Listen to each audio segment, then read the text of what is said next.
தனுஷ் பிரதரை பற்றி சொல்லணும்னா is a multi tasker.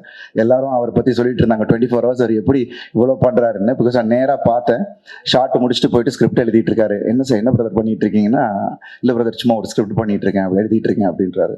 And கேரவேனில் திடீர்னு ஒரு நாள் பார்த்தா ஜிவி பிரதர் வந்திருந்தாங்க. அங்கே பார்த்தா டியூன் போட்டு அங்கே பாடிக்கிட்டு இருக்காரு. ஒரு சாங் அங்கே ரெக்கார்டிங் நடந்துகிட்டு இருக்கு.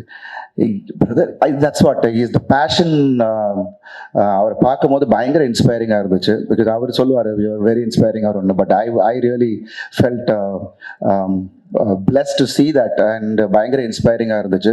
I'm really happy. ஏன்னா ராயன் பார்த்ததுக்கப்புறம் தனுஷ் பிரதரோட ஒரு டைரக்ஷனில் பண்ணணும் அப்படின்னு நான் யோசித்தேன். நிறைய டேரக்டர்ஸ் இருந்தாங்க முன்னாடி, பட் அதை பார்த்த உடனே தனுஷ் பிரதரோட பண்ணணும்னு நினச்சேன்.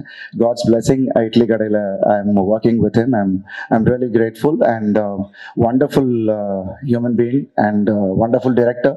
ஏன்னா அவருக்குள்ள அவ்வளோ டைமென்ஷன் இருக்கா அண்ட் அவ்வளோ ஒரு மெச்சூரிட்டி இன் டிரெக்ஷன்.